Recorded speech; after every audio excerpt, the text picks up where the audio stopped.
pemirsa. Ya, jumpa lagi bersama dan kami dalam suatu acara yang luar biasa, yakni Good News Program bersama dengan saya, Daniel Hendrata, dan istri saya, Debbie Katarina. Senang sekali bisa menjumpai kembali pemirsa setia dari Good News Program. Ya, jangan lupa bahwa Good News Program dapat Anda saksikan melalui website kami yang ada di www.anugerah.net. Di mana, Deb? Di www.anugerah.net. Dan bila ada di antara pemirsa yang memerlukan bantuan doa atau konseling, Anda bisa menghubungi kami di nomor-nomor telepon yang tertera di layar kaca pemirsa sekalian. Ya, hari ini kita mau berbicara tentang sesuatu yang penting dalam kehidupan ini. Tentang nasib, Deb. Ya, judulnya aja menarik sekali ya.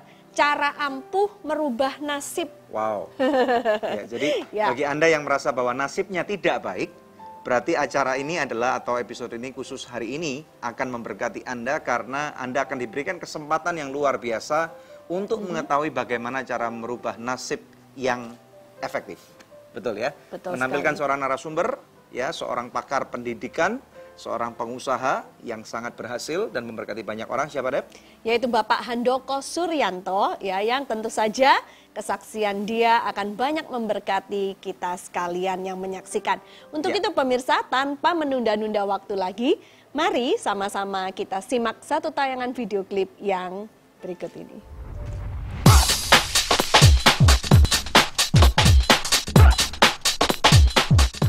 Menurut data yang dikeluarkan oleh Badan Pusat Statistik atau BPS, hingga Maret 2016, jumlah penduduk miskin di Indonesia mencapai 28,01 juta manusia.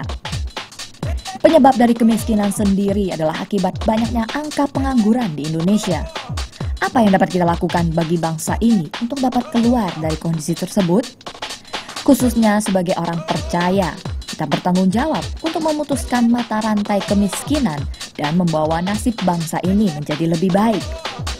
Bersama Handoko Suryanto, FA, MBA, MCom, pendiri dari Universitas Aki Semarang yang merupakan orang yang luar biasa dan sangat kompeten di bidang pendidikan, juga merupakan seorang suami dari seorang istri dan 3 orang anak, akan membuka rahasia bagaimana pendidikan dapat menjadi senjata paling ampuh dalam merubah nasib suatu bangsa.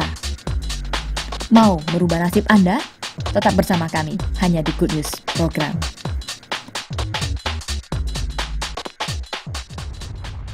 Belum tentu saya bisa sekolah nantinya. Karena apalagi zaman dulu orang berpikir kalau misalnya kamu nggak sekolah tinggi berarti masa depan kamu bisa suram nih. Iya. Ya. Dan bahkan papa saya itu sudah berpikiran paling-paling kamu hanya bisa sekolah itu sampai SMA.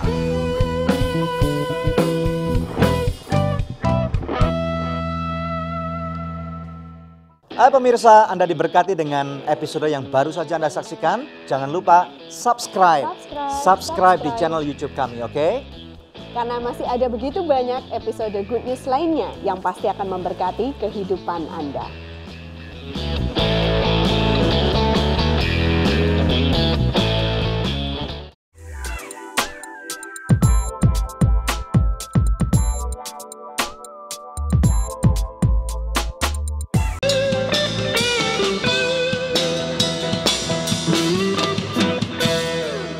Well, nasib ini selalu dibicarakan, diperdebatkan, bahkan ada banyak lagu mengenai nasib.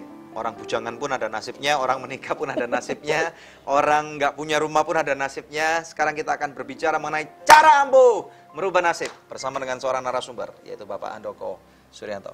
Selamat datang Pak di Good News Program. Terima kasih. Ya, terima kasih sudah datang Good News Program, Pak ya. Oke, Pak, bisa kenalan singkat kepada pemirsa sekalian, Bapak ini siapa dan hari ini kok bisa bicara tentang nasib gimana? Ada pepatah mengatakan tidak kenal maka tidak sayang. Betul. Ya. Karena saya kepingin disayang oleh para pemirsa di rumah juga, saya harus memperkenalkan diri. Ya. Nama saya, atau lebih tepatnya ayah saya memberi nama itu Handoko. Saya tidak tahu kenapa ayah saya memberi nama Handoko, karena Handoko itu berasal dari satu kata bahasa Jawa, Andoko, artinya banteng. Harusnya orang secakep saya namanya Tomingse.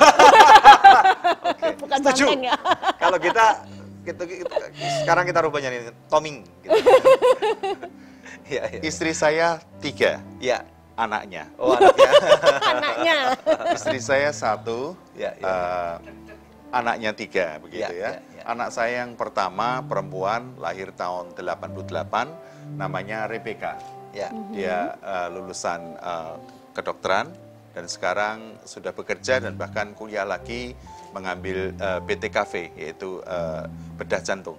Wow. Bedah Iya, jantung. iya, iya. Yang nomor 2 laki-laki namanya Yakob, dia lulusan Prancis sebagai fashion designer. Keren. Dan yang nomor 3 namanya Joseph Wilson, SMA kelas 3 sekarang. Ketika saya kecil sebenarnya hidup dari keluarga yang cukup lah Cukup, begitu. ya. Kaya tidak, Miskin miskin juga tidak. enggak. Ya. Cuman memang pada suatu saat saya pernah ada kesempatan di mana ayah saya itu mengatakan ya hampir nggak bisa nyekolahkan begitu. Dan itu buat saya sangat terkesan begitu ya. Tapi bersyukur kepada Tuhan kalau sampai dengan hari ini saya bisa mewujudkan cita-cita saya dan dari apa yang saya dapatkan dari Tuhan itulah yang ingin saya bagikan kepada semua pemirsa yang ada di rumah. Supaya Ya. nasibnya berubah. Ya, supaya nasibnya Penting, berubah. Pak, boleh diceritakan, Bapak kan seorang pengusaha. Usaha macam apa aja yang Bapak gelutin?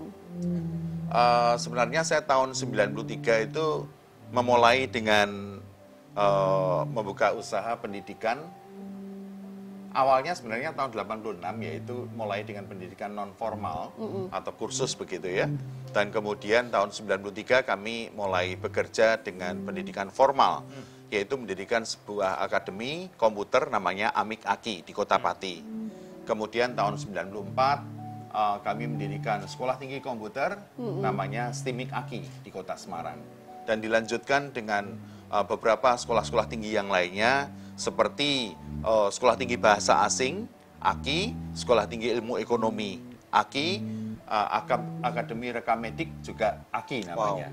Baru tahun 2004 saya menggabungkan beberapa perguruan tinggi ini menjadi satu yang disebut dengan Universitas AKI.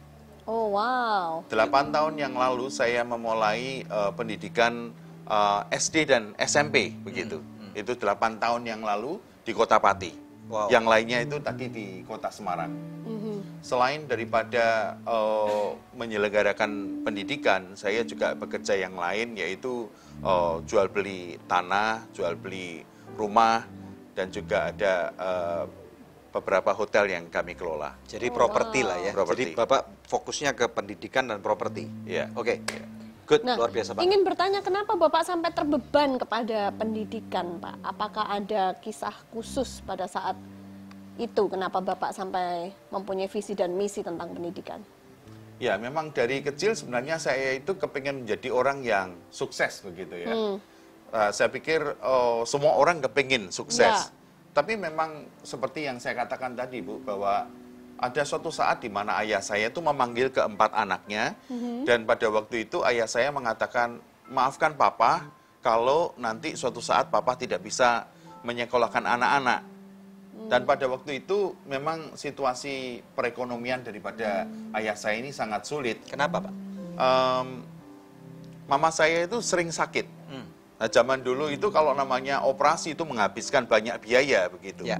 Dan itu pernah terjadi di mana perekonomian lagi sulit dan keempat anak dikumpulkan, dan papa saya mengatakan kalau sampai nggak bisa nyekolahkan kalian, maafkan papa begitu. Wow. Dan itu sangat apa ya? Membekas ya, Pak? Membekas di hati saya. Di mana, waduh ini belum tentu saya bisa sekolah nantinya. Dan bahkan papa saya menganjurkan saya, kamu sekolah STM aja. Karena pikirnya kalau habis Lulus STM, itu bisa langsung kerja. Iya, Oke. tepat sekali. Iya, iya, iya. Tapi saya punya keinginan dan punya iman bahwa Tuhan itu adalah Tuhan yang hebat. Amin. Tuhan yang sangat Dahsyat. berkuasa. Tentu dong. Dan saya percaya, saya nggak mau sekolah di STM, tapi saya kepingin SMA. Kenapa? Karena saya kepingin Mau melanjutkan. kuliah. Iya. Oke, ya. Saya tidak mengatakan itu kepada ayah saya, Ya. tetapi saya kepingin kuliah begitu. Saya kepingin sekolah yang lebih tinggi. Ya. Masa papa saya hanya SD aja nggak lulus, kelas 4 aja. Masa saya SMA? Saya nggak mau, saya mau lebih lagi begitu. Ya, Dan akhirnya saya bawa terus di dalam doa, dan ini menjadi suatu visi di dalam hati saya. Suatu saat, oleh karena pertolongan Tuhan, saya kepingin tidak hanya saya yang sekolah, tetapi saya akan menolong orang-orang supaya orang-orang yang mengalami nasib yang sama dengan saya juga bisa sekolah. Dahsyat. Dan boleh tahu Bapak akhirnya bisa sekolah setinggi apa waktu itu? S2, Pak. S2? Iya. Oke. Ya, bahkan Luar saya biasa. punya 2 gelar S2, manajemen dan Tuhan. komputer. Luar biasa. Oleh karena anugerah Tuhan tentunya. Dahsyat.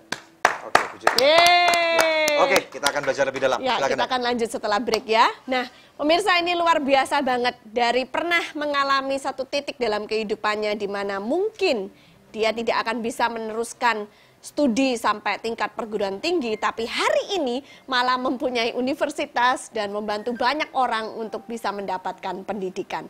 Anda ingin belajar lebih banyak? Jangan kemana-mana, hanya di Good News Program. Bahkan orang yang belum percaya kepada Tuhan Yesus pun bisa mengatakan, begitu kok jadi orang Kristen.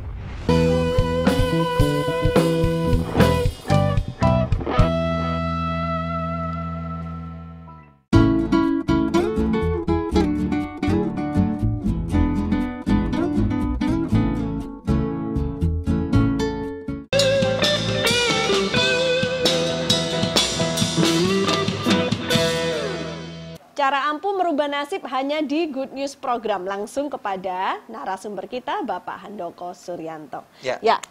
Pak Handoko, sebenarnya apa sih cara ampuh untuk merubah nasib seseorang, Pak? Khususnya di abad ke-21 seperti ini, Pak. Sebenarnya ada 3 hal yang saya lihat untuk bisa mengubah nasib seseorang. Ya, Yang pertama, takut akan Tuhan. of course. Saya percaya berkat itu datangnya dari Tuhan. Amin. Ya. Bahkan firman Tuhan katakan, kalau orang ini bekerja sampai larut-larut malam, tapi kalau Tuhan tidak memberkati, juga apa gunanya? Ya, Itu yang sia-sia pertama, kerjanya. ya. Ya. Itu saya percaya bahwa berkat Tuhanlah yang akan menjadikan kita sukses, menjadikan kita berhasil. Yang nomor 2 adalah pendidikan. Pendidikan menurut saya ini ada 2 macam. Yang pertama adalah pendidikan formal, SD, SMP, SMA, sampai perguruan tinggi begitu. Ya. Dan yang kedua adalah pendidikan non-formal. Non-formal ini bisa berarti seperti kursus, ya, tapi juga pendidikan di rumah. Pendidikan yang tidak melalui jalur resmi Akademis. begitu, ya, Oh, akademis, oke. ya. Ya. Itu bisa melalui pengalaman kerja ikut orang, Ya. semua juga ya. pembinaan, pelatihan, itu termasuk yang non formal. Dan yang nomor 3 yang tidak kalah pentingnya adalah karakter. Banyak orang tidak melihat ini sebagai sesuatu senjata untuk memperoleh kesuksesan, untuk memperoleh keberhasilan. Jadi dipikir, oh aku sudah percaya Tuhan, aku punya pendidikan, sudah cukup. Oh tidak. Bagaimana mungkin kalau orang itu mau sukses tidak memiliki hal yang ketiga ini? Saya bayangkan seperti ini. Kalau orang itu sungguh-sungguh bertuhan lah istilahnya begitu, tapi juga yang kedua dia memiliki pendidikan, tapi karakternya jelek. Orang bekerja, dia tidak jujur. Ya. Susah untuk dipercaya akhirnya. Ya. Jelas. Dia mungkin pinter, dia mungkin ngerti tentang firman Tuhan, tapi dia males. Hanya mengerti pengetahuan, memiliki pengetahuan tentang firman Tuhan, tapi tidak mempraktekannya. menjalankan. Tidak menjalankan. Karakternya buruk. Saya melihat ini bahkan tidak hanya mahasiswa ya. Saya melihat ada pengusaha-pengusaha. Saya tidak akan menyebutkan nama begitu, tapi pada prinsipnya adalah ada pengusaha yang menyebut dirinya Kristen, Tapi karakternya enggak karakternya bagus. buruk. Bahkan orang yang belum percaya kepada Tuhan Yesus pun bisa mengatakan begitu kok jadi orang Kristen begitu. Nah, ini menurut saya ini akan malah menjadi bumerang. Ya. Semestinya dia bisa menjadikan hidupnya yang sudah berhasil itu menjadi kesaksian Yes. buat orang lain, tapi justru malah ini menyerang dirinya sendiri. Kenapa? Karena karakternya buruk. Jadi saya percayanya kalau seseorang itu mau mengubah nasib harus memiliki 3 hal ini. Saya memiliki contoh, Pak. Lulusan kami, saya sebut namanya salah satu anak rohani kami karena di tempat kami ada pembinaan. Itu namanya Samuel. Dia kami sekolahkan bahkan sampai ke S2. Dia punya gelar master komputer. Tapi di tempat kami, selain daripada mereka belajar secara yang nomor 2 tadi, Ya. ilmu pengetahuan, kami juga mendidik mereka supaya memiliki karakter yang baik. Sehingga akhirnya setelah dia lulus, dia sekarang malah jadi pendeta. Wow. Jadi dia master komputer, masih mengajar di tempat kami, Ya. tapi selain daripada mengajar di tempat kami, dia mengembalakan sebuah gereja full time. Wow. Saya kasih contoh lagi. Saya punya anak rohani namanya Joni di Biak. Saya dapatkan dia, saya lupa tahunnya tahun berapa, mungkin sekitar tahun 94-95. Ya. Dan kemudian pada waktu itu saya lagi KKR di Biak, dan kemudian Tuhan gerakkan saya untuk mengambil dia. Saya tanya, kamu namanya siapa? Joni. Waktu itu dia lagi mimpin pujian gitu. Setelah selesai saya tanya dia, kamu sekolah apa? Dia malu-malu dan menyebutkan, maaf Pak, saya nggak sekolah karena nggak ada biaya. Sehingga akhirnya Tuhan menggerakkan saya untuk mengambil dia, saya bawa pulang ke Semarang. Lalu kami ajarin, baik bekerja, pelayanan, pendidikan, semua kami ajarin. Singkat cerita dia lulus S1, Wow. sarjana komputer. Dan dia menikah dengan salah satu mahasiswi kami, Dewi namanya, dan akhirnya mereka pulang ke Biak. Ya. Dan mereka bekerja di sana. Dan apa yang mereka pelajari di tempat kami di Universitas Aki, itu dipraktekkan di sana. Sehingga akhirnya dia berhasil karena dia memiliki 3 hal tadi. Yang pertama, dia sungguh-sungguh sama Tuhan, tidak hanya sekedar memiliki pengetahuan, tapi dia setuju dan dia mempraktekkan apa yang dia percayai. Yang kedua, dia juga punya pendidikan. Yang ketiga, karakternya juga bagus. Dia kerja sungguh-sungguh, dia giat belajar, mempraktekkan ilmu yang dia dapatkan. Sekarang dia sukses. Dan bahkan suatu saat dia mengunjungin saya, panggil saya Papi. Papi, kami berdua akan ke Semarang, akan dolan ke rumah Papi. Dan akhirnya datang ke rumah saya tanya, ada perlu apa John? Dan dia mengatakan, kami mau beli komputer, membeli beberapa unit komputer. Wow, saya pikir dia sudah mulai kaya ini. Ternyata dia membeli komputer yang bekas, karena uangnya masih sedikit. Oh, saya katakan nggak apa-apa. Saya kasih petunjuk bagaimana caranya mengelola bisnis. Dan singkat cerita dia pulang. Mereka pulang ke Biak dan mempraktekkan ilmu lagi. Dan beberapa tahun kemudian datang lagi. Kali ini ada apa John? Oh Papi, saya mau beli bis katanya. Wow. Beli bis, saya pikir ini nggak main-main ini. Beli bis itu uang yang cukup banyak. Mahal bis. Iya, mahal. Dan saya bersyukur dari tahun ke tahun orang ini Terjadi berkembang. peningkatan. Ya, berkembang begitu. Ya. Dan suatu saat saya sangat kaget ketika saya tanya, John, apa yang kamu lakukan di sana? Dia sebagai kaum profesional, dia bekerja sebagai pengusaha, dia mengembalakan gereja, dan pada saat yang sama, dia ini memiliki anak asuh. Karena dia dulu pernah menjadi anak asuh saya, dan kami memiliki puluhan anak-anak asuh. Nah, kemudian dia mengatakan, sekarang kami meniru Papi. Memiliki anak asuh. Dan saya tanya, berapa? Ya 18-20 orang. Yang dia sekolahkan. Wow. Dia sekolah. Jadi Puji John Tuhan. ini nasibnya sudah berubah Pak ya? Oh, sangat berubah. Iya, oke. Sangat berubah. Oke, pemirsa sekalian, kita tahu bahwa dalam kehidupan kita, nasib bisa berubah. Bagaimana dengan Anda? Amen. Puas nggak dengan nasib Anda? Nah, di layar televisi Anda ada nomor-nomor telepon di mana Anda bisa hubungi kami sekarang juga. Kita tahu ada 3 elemen yang kita bicarakan pada segmen ini. Takut kepada Tuhan, bicara tentang pendidikan, dan kemudian tentang karakter. Nanti setelah kembali akan ada satu kelompok band anak-anak muda yang akan menunjukkan kepiawaian mereka untuk dalam memuliakan Tuhan. Kita akan diberkati dengan mereka. Dan kemudian segmen kelima kita akan belajar fokus tentang yang kedua, yaitu tentang pendidikan. Jangan kemana-mana, kalau nasib Anda ingin berubah, hanya di Good News Program. Itulah yang ku jalani di dalam kehidupanku ini. Ku tak takut hadapi semua. Hai pemirsa, Anda diberkati dengan episode yang baru saja Anda saksikan. Jangan lupa subscribe di channel YouTube kami, oke? Karena masih ada begitu banyak episode Good News lainnya yang pasti akan memberkati kehidupan Anda.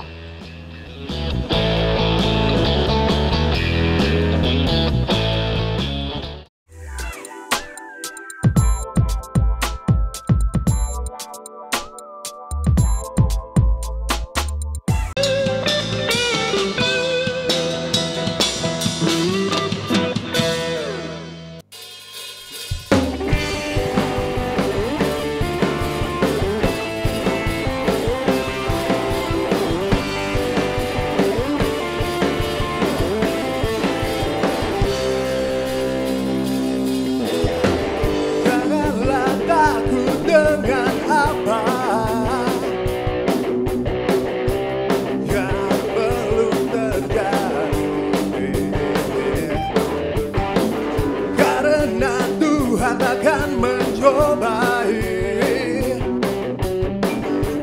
melebihi kekuatanku. Ku tak takut lagi. Semua yang ku lihat itulah yang ku hadapi, yang ku dapat. Itulah yang ku jalani di dalam kehidupanku ini. Ku tak takut hadapi semua ini, karena ku tahu Tuhan besertaku. Karena ku tahu Tuhan besertaku.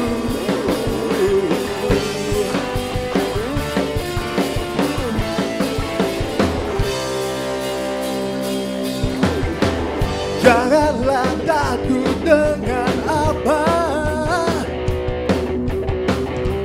yang belum terjadi,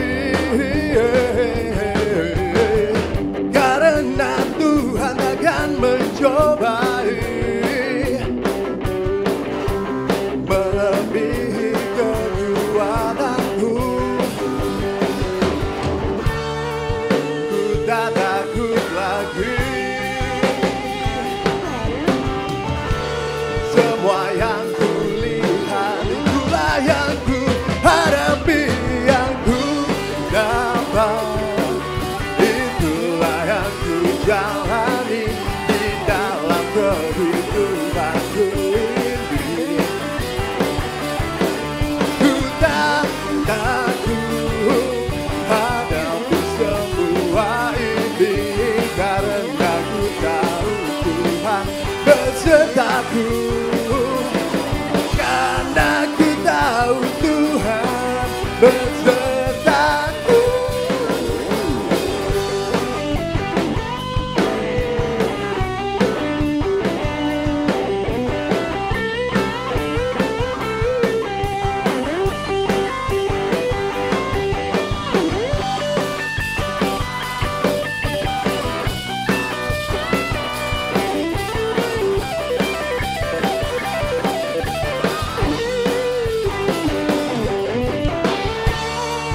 Ku tak takut lagi. Semua yang ku lihat itulah yang ku hadapi, yang ku dapat. Itulah yang ku jalani di dalam kehidupanku ini. Ku tak takut hadapi semua ini, karena ku tahu Tuhan besertaku. Yang ku dapat, itulah yang ku jalani di dalam kehidupanku ini. Ku tak takut hadapi semua ini, karena ku tahu Tuhan besertaku. Karena ku tahu Tuhan besertaku. Karena ku tahu Tuhan besertaku.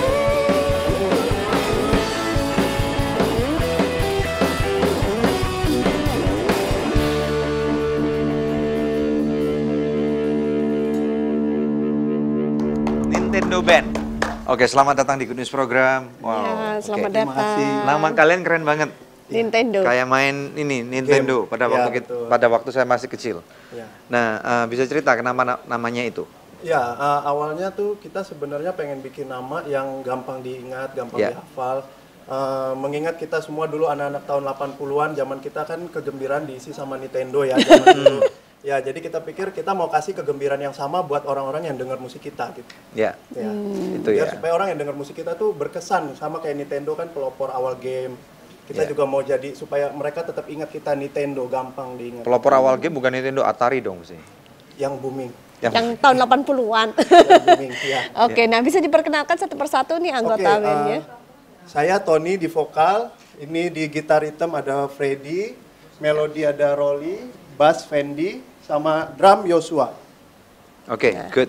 Kalian ini terdiri dari apa? Maksudnya punya satu komunitas yang sama atau apa kok bisa akhirnya menjadi sebuah grup band seperti ini? Awalnya sih kita sebenarnya dari kita tuh sebenarnya punya kerinduan untuk melayani, tapi selama ini yang melayani baru Freddy sama Rolly melayani di bidang musik gereja, sedangkan kita ini belum. Nah mereka ini, Fendi, teman-teman ini mengumpulkan kita semua tuh untuk bikin pelayanan gitu. Ayo kita bikin pelayanan sama-sama bareng yang belum punya kesempatan melayani di gereja. Ayo sekarang saatnya.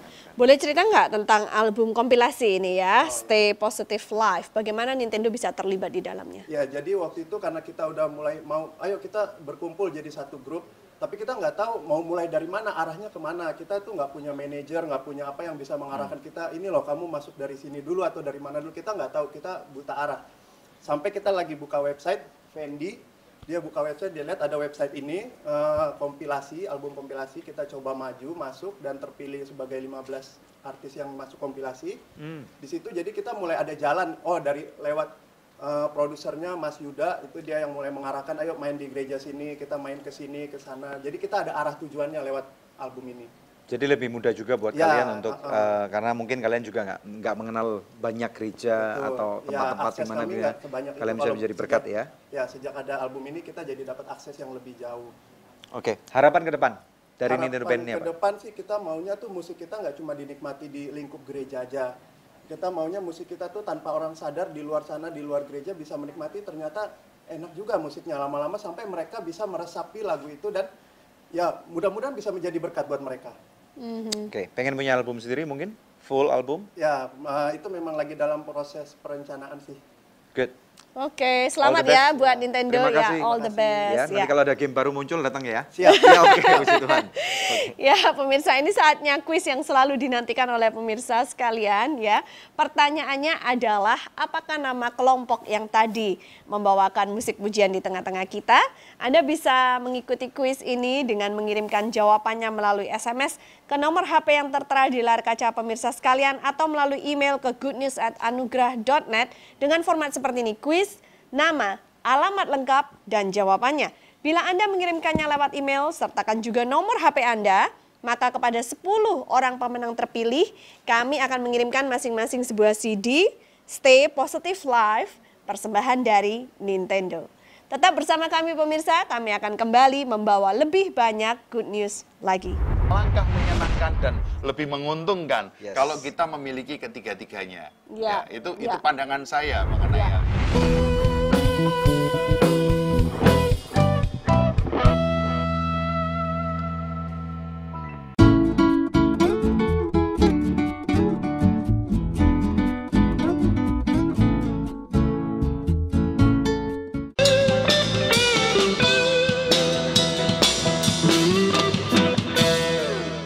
Cara ampuh merubah nasib, kita bahas di Good News program. Kalau tadi sebelum break Pak Handoko telah menjelaskan ada 3 macam elemen. Nomor 1 harus cintakan Tuhan, nomor 2 harus ada pendidikan baik formal maupun informal. Kemudian yang ketiga juga harus mempunyai karakter yang bagus kalau seseorang ingin merubah nasibnya. Nah, kita mau berkonsentrasi pada poin yang kedua yaitu pendidikan. Pak, kalau zaman dulu kan memang orang punya pandangan ya bahwa menuntut ilmu yang tinggi supaya nanti masa depannya bisa baik. Tapi akhir-akhir ini Pak, ada pula pandangan yang baru yang kontradiktif dengan pandangan yang pertama. Ada orang-orang yang berpikir bahwa sekarang ini banyak contohnya di dunia ini orang-orang yang berhasil dan kaya, tapi mereka nggak pernah lulus kuliah atau mereka adalah orang-orang yang DO, drop out gitu Pak. Lalu ini dibuat jadi alasan supaya orang-orang yang memang malas belajar tambah nggak mau kuliah. Menurut Bapak ini bagaimana? Saya lihat memang ada beberapa, cukup banyak bahkan ya, orang-orang yang boleh dikatakan sukses, padahal mereka mungkin drop out, mungkin tidak kuliah begitu ya. Saya boleh katakan begini, sebenarnya orang mau sukses atau tidak sukses, saya ingatkan kembali ada 3 unsur. Yang pertama adalah takut akan Tuhan. Yang kedua adalah pendidikan, dan yang ketiga adalah karakter. memiliki 2 saja bisa nggak sukses? Bisa. Bisa. Tapi nggak maksimal. Memiliki 1 aja bisa nggak sukses? Bisa. Orang dapat lotre, ya dalam semalam dia nggak usah kerja, tiba-tiba dia menjadi kaya mendadak. Wah, miliarder. Tapi banyak kasus orang yang mendapatkan lotre dan kemudian menjadi sangat kaya raya dalam waktu yang tidak panjang juga, akhirnya orang itu kehilangan semuanya. Ya. Bahkan Lebih ada parah cerita-cerita yang lebih parah lagi. Mungkin Pak Daniel pernah dengar juga itu ya. Ya, Mengapa lebih begitu? Karena mereka nggak punya kemampuan untuk mengelolanya. Yes, that's Betul. right. Dan Tidak punya karakternya kemampuan nggak bagus. Ya. untuk mengelolanya. Nah, ini sangat penting. Saya pikir begini ya. Kalau hanya sekedar mau sukses saja, itu memang tidak harus memiliki ketiganya. Salah satu aja bisa begitu. Tetapi kalau kita memiliki ketiga-tiganya, pasti itu lebih menguntungkan dibandingkan kalau hanya memiliki 1 atau memiliki 2. Saya kasih contoh begini.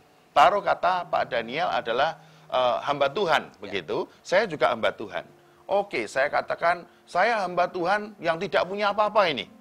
Saya kuat, saya bisa jalan kaki, saya bisa lari. Oke, bagus. Dari Semarang saya ke Jakarta, saya lari, Pak. Mungkin perlu 1 minggu untuk sampai ke Jakarta.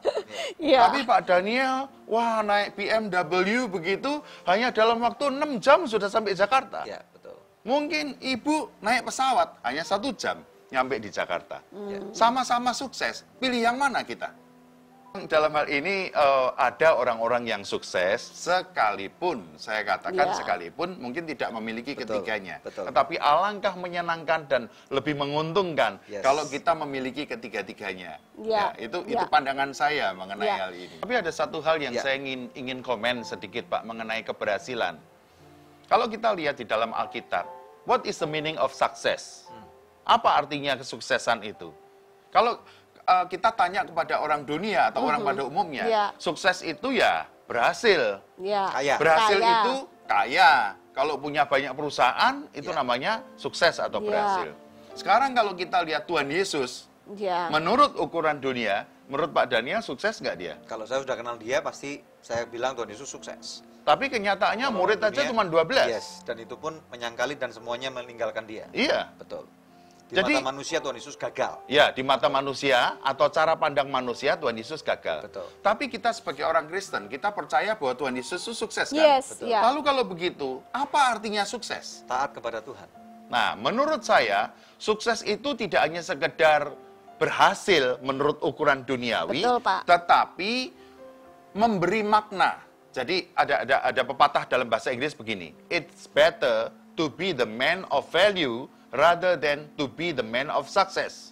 Artinya apa? Artinya adalah lebih baik kita ini menjadi orang yang bernilai, berguna buat masyarakat daripada orang yang sekedar berhasil. Ya. Ya, betul. Sekedar Setuju. berhasil itu kalau saya menjadi kaya, saya punya banyak perusahaan, itu saya berhasil. Ya. Tapi kalau saya tidak berguna buat masyarakat ini, buat apa hidup saya? Walaupun punya 10 perusahaan ataupun 10 That's pabrik right. sekalipun. That's right. Betul, betul sekali. Ya, ya, ya. Jadi oleh sebab itu kita mesti harus tahu dulu yang namanya berhasil atau sukses di mata Tuhan itu seperti apa. Ya. Nah, saya rindu agar supaya orang-orang yang percaya kepada Tuhan itu tidak menjadi man of success, tapi menjadi man of value. Ya. Nah sekarang pertanyaan gini Pak, bagaimana perguruan tinggi ini bisa memuaskan seseorang untuk akhirnya mereka dapat diisi dengan penuh untuk nasibnya berubah dan kemudian mereka meng-create sesuatu, apakah itu bisnis ataukah pelayanan ataupun memberikan nilai hidupnya kepada orang lain. Nah mungkin sebelum dijawab nanti kita akan jawab segmen berikutnya Pak ya, oke? Oke. Oke, puji Tuhan pemirsa sekalian, Anda diberkati ya, ada nomor-nomor telepon, Anda bisa hubungi kami sekarang juga. Kita tahu bahwa episode ini akan merubah paradigma Anda dan ini memberikan tantangan kepada jiwa dan roh Anda. Stay tune hanya di Good News Program. Lain harus konsentrasi ke pendidikan. Ya. Seperti tadi saya katakan ada sistemnya, yaitu mereka yang semester 1 akan dibina oleh semester 3, 3 oleh 5, 5 oleh 7, dan di samping itu kami ada sejumlah tim yang akan mengawasi secara keseluruhan.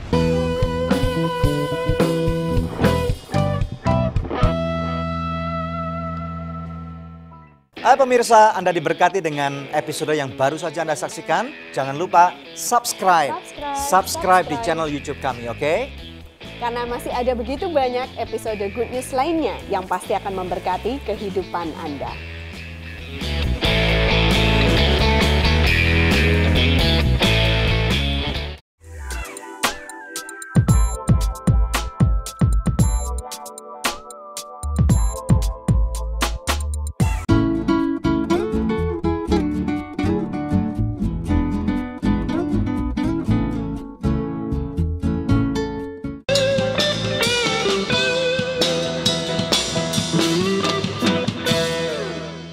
kembali bersama dengan kami dalam Good News Program dalam episode yaitu Cara Ampuh Mengubah Nasib. Bersama dengan kami ada Pak Handoko Suryanto. Ya, Pak, pertanyaan tadi yang kita berikan adalah bagaimana perguruan tinggi bisa memuaskan seseorang untuk mengisi kekosongan hidupnya untuk nasibnya berubah dengan baik.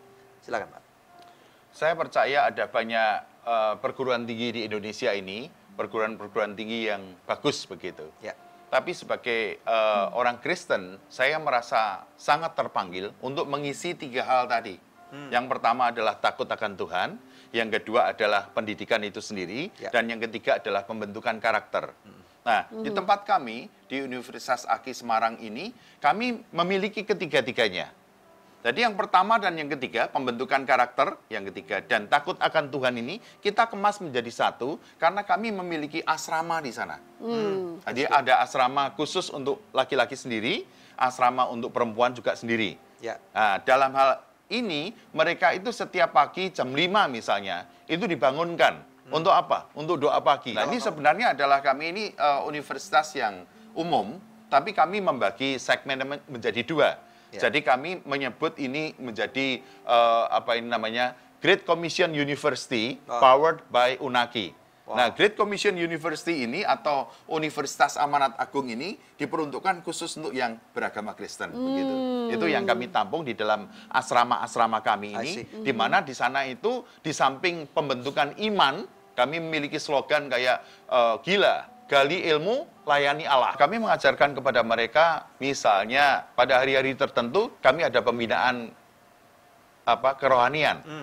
Selain itu, mereka juga harus belajar. Ada kelompok belajar, yang mana sistem yang kami pakai adalah, jadi mahasiswa semester 1 itu akan memiliki orang tua rohani semester 3. Kemudian akan memiliki opa oma rohani semester 5. Nah, itu pada hari-hari tertentu juga mereka ini diwajibkan untuk mereka yang nilainya minimal 2,75 itu diwajibkan untuk pelayanan misalnya ke SMP atau ke SMA yang dituju. Jadi itu ada pelayanan pelajar begitu. Ya. Mengajar di sana? Ya. Mengajar murid SMP, SMA? Tidak mengajar dalam artian mengajar agama di sana, tidak. Tapi mereka ada persekutuan-persekutuan yang mana anak-anak kami yang memimpin begitu. Jadi mereka bisa menjangkau lah. Ya, pada menjangkau sekolah-sekolah yang lain. Ya. Nah, oke Pak, saya ingin tanya, apa yang menjadi jaminan daripada Unaki ini bahwa akreditasi atau standarisasi dari kualitas pendidikannya terbaik atau mungkin setara dengan negeri dan yang lain-lain? Silakan Pak. Nah, tadi saya katakan, mungkin saya lanjutkan sedikit Pak ya, sehubungan dengan itu, yaitu mengenai kami ada mission trip juga. Terus kemudian selain daripada mission trip yang mana itu bisa mungkin ke Kalimantan, ke Irian, ke Jawa Timur, Jawa Tengah atau kemana aja. Selain daripada itu juga ada weekend ministry. Jadi kami ada membantu gereja-gereja juga, yang mana di mana kami membantu gereja itu, mengawal gereja itu, karena apa? Kami menolong gereja-gereja itu untuk bisa memberitakan Injil dengan baik dan benar. Jadi ada pelatihannya Pak. Ada pelatihannya, jadi anak-anak kami ini kami latih, dan bahkan mereka itu pertama kali mereka jadi murid, setelah itu kami didik lagi menjadi pelatih, setelah itu didik lagi menjadi guru, bahkan menjadi implementator, orang yang bisa mengajar guru begitu.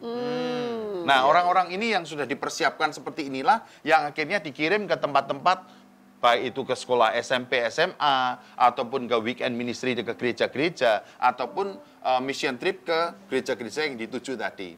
Nah, untuk menjawab pertanyaan Pak Daniel bahwa apa yang menjamin itu? Yang pertama, kami mendidik mereka, memberi visi kepada mereka, menjalankan amanat agung. Itu yang pertama. Jadi untuk memenuhi 3 kriteria saya tadi kan, yang pertama itu. Yang kedua, mereka pendidikannya kita jamin minimal harus 2,75 Pak IPK-nya. Kalau tidak boleh mengikuti pelayanan, pelatihan yang lain-lain. Harus konsentrasi ke pendidikan. Seperti tadi saya katakan, ada sistemnya, yaitu mereka yang semester 1 akan dibina oleh semester 3, 3 oleh 5, 5 oleh 7, dan di samping itu kami ada sejumlah tim yang akan mengawasi secara keseluruhan. Itu. Nah, di samping pendidikan formal yang kami berikan, kami juga ada pendidikan non formal, yaitu pelatihan-pelatihan yang kami adakan. Misalnya ini untuk menunjang komputer itu kami ada kursus namanya plug-in. Di mana di sana kami memiliki guru-guru, dosen-dosen yang pinter-pinter yang mengajarkan kepada mereka yang tidak diajarkan di kampus. Oh, oke. Sedangkan Jadi add-on lah ya. Ya, add-on. Sedangkan kampus kami sendiri itu sudah terakreditasi dan di samping itu juga semua dosen kami minimal S2. Wow, oke. Dan Ya. S3 tentunya. Nah, sebelum kita nanti masuk ke jawaban doa, kontribusi apa yang Unaki mau berikan untuk banyak orang atau bangsa ini, untuk anak-anak yang mungkin berkata atau orang-orang muda yang berkata kami dari keluarga miskin, kami tidak mampu untuk bayar, dan apa yang bisa diberikan kepada mereka? Itu sebenarnya yang mau saya katakan selanjutnya, Ya, Pak. silakan. Yaitu bahwa sebenarnya kalau kita kuliah itu kan mahal. Ya, Betul. mahal sekali, Pak. Apalagi kuliah di swasta, Betul. tentunya mahal. Dan saya masih ingat cerita saya tadi, Pak, yang ketika saya kecil, saya Ya. hampir nggak bisa sekolah dan lain sebagainya, Ya. itu menginspirasi saya. Jadi sekarang ini saya kasih contoh, gampangannya beginilah. Kalau namanya anak pendeta, Pak, kuliah itu hanya bayar 150.000 per bulan. Wow, ini di Unaki Di Unaki. tahun 2016. Iya. Wow. Itu contohnya hanya 150.000 per bulan. Tapi syaratnya apa, Pak? Syaratnya Anak pendeta. Iya, anak pendeta. Kalau nilainya misalnya IPK-nya Nggak 1,0, masalah. tidak masalah. Nggak masalah, tapi kan nanti Oke. kami akan bina, Pak, di sana. Oh, Begitu. oke. Jadi yang pertama adalah untuk anak pendeta itu hanya 150.000. Kemudian mereka wajib tinggal asrama itu 350.000.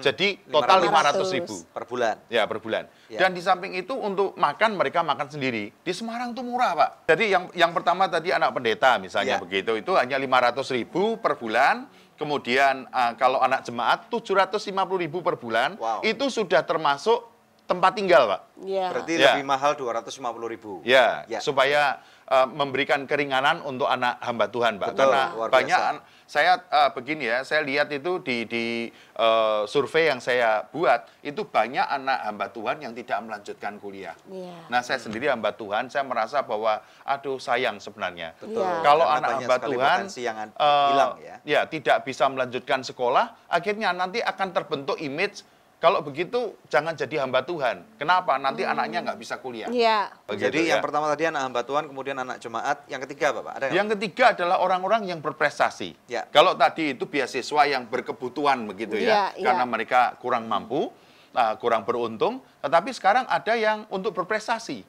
Jadi kalau bahkan yang berprestasi ini itu sampai 0 rupiah. Wuh. Prestasinya Artinya, apa, Pak, misalnya? misalnya dia itu menjadi kalau olahraga misalnya ya, di tempat kami ada orang yang nomor 2 Indonesia tenis. Dia masuk ke tempat kami, begitu. Itu nggak perlu bayar. Jadi kalau misalnya dia lomba badminton gitu, Ya, menang, ya. terus kemudian lomba pemain sepak Olahraga bola. boleh, Ya. Kemudian prestasi akademik juga boleh. Oh, I see. Itu ada Juara kelas gitu maksudnya, Pak, juara ya, umum. juara kelas, juara Ini umum, jadi ranking, ada ditentukan waktu rankingnya. dia SMA-nya ya. Iya, waktu SMA. SMA kelas 2 atau kelas 3 dia juara tertentu, misalnya ranking berapa aja, Pak, misalnya? Nah, itu ada urutannya, Pak. Kalau ranking 1 tuh free selama 4 tahun, selama kuliah itu free. Berarti memang 0. Wow. Tapi ada yang kalau ranking 2 itu bayarnya 100.000 per bulan. Oke, Begitu. masih. Terus ada lagi nanti yang 200.000 sebulan. Wow, Jadi bagus sekali, ada ya. ranking-rankingnya begitu. Ya, Pak. Tapi yang jelas kami memberi wadah kepada orang-orang yang pandai untuk bisa mendapatkan biaya yang lebih murah. Sekalipun dia adalah anak orang mampu. Oke, Begitu. tapi berprestasi Iya, gitu ya, Pak berprestasi, ya. gitu. Wow. Nah, pemirsa, sebelum kita break ada doa yang sudah terjawab yang saya rindu bacakan buat pemirsa sekalian dari seorang ibu yang beberapa saat yang lalu mohon bantuan doa kepada kami, dan setelah kami doakan, ibu ini mengirimkan SMS kembali dan berkata, "Puji Tuhan, terima kasih atas dukungan doa Bapak dan Ibu. Anak kami baru saja diwisuda dan dinyatakan lulus dengan nilai terbaik cum laude. Wow, Semua luar biasa. karena anugerah Tuhan. God bless you, God bless you too, Ibu." Apakah masih ada di antara pemirsa yang memerlukan bantuan doa atau konseling? Anda bisa menghubungi kami di nomor-nomor telepon yang tertera di layar kaca pemirsa sekalian, karena tim konseling dan doa kami siap untuk membantu Anda. Tetap bersama kami pemirsa, hanya di Good News Program. Memang dalam hal ini ada orang-orang yang sukses sekalipun, saya katakan Ya. sekalipun mungkin tidak memiliki Betul, ketiganya. betul. Tetapi alangkah menyenangkan dan lebih menguntungkan Yes. kalau kita memiliki ketiga-tiganya. Ya, itu ya. pandangan saya mengenai Ya. hal ini.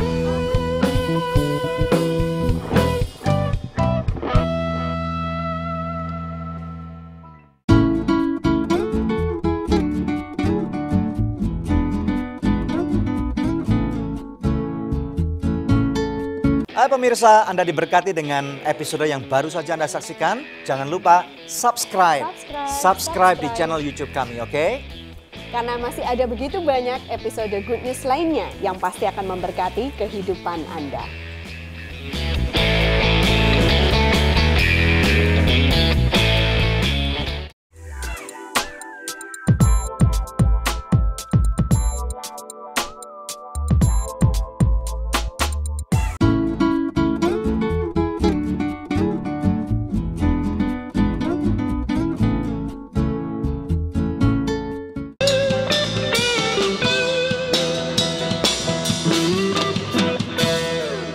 Ya, satu episode yang luar biasa pemirsa. Ya, tentunya mungkin ada di antara pemirsa di rumah yang ini mungkin gembala-gembala sidang gitu Pak ya, yang sedang berpikir bagaimana ya caranya kita bisa bekerja sama dengan UNAKI. Apakah bisa untuk menyekolahkan mungkin anak-anak pendeta tersebut atau anak-anak jemaat. Nah, silakan Pak. Ya, dalam hal ini memang kami ada untuk memuliakan Allah melalui pendidikan. Puji Tuhan. Oleh sebab itu kami Universitas Hakim membuka diri untuk bekerja sama dengan siapapun juga, terutama gereja-gereja begitu, dengan cara menandatangani MOU, Memorandum of Understanding, yang mana intinya begini. Kalau misalnya ibu dari satu gereja begitu ya, ingin menyekolahkan di UNAKI, gimana caranya? Tanda tangan MOU, terus kemudian di sana mungkin dijelaskan begini, bahwa anak tersebut yang akan dikuliahkan oleh ibu ke tempat kami, itu akan diikat dengan perjanjian 2N+1. Mengabdi 2N+1 yang mana N itu adalah waktu kuliah. Nah, waktu kuliah kita tentukan 4 tahun. Kalau 4 tahun berarti 4 kali 2 tambah 1, 9 tahun.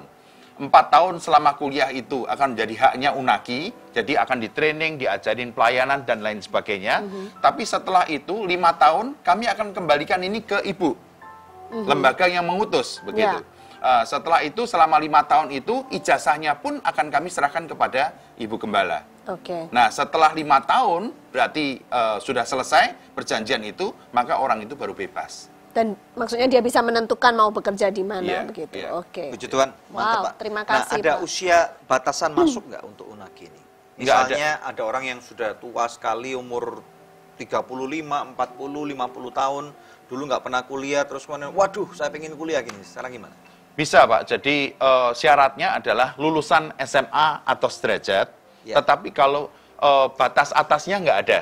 Jadi banyak di tempat-tempat kami itu adalah orang-orang yang sudah bekerja dan sedang bekerja, mereka ambil kuliah di sore hari. Jadi kalau itu nasibnya mau berubah, masih bisa ada kesempatan. Bisa. Terima kasih Pak Handoko. Ya, terima kasih kembali untuk kesempatannya.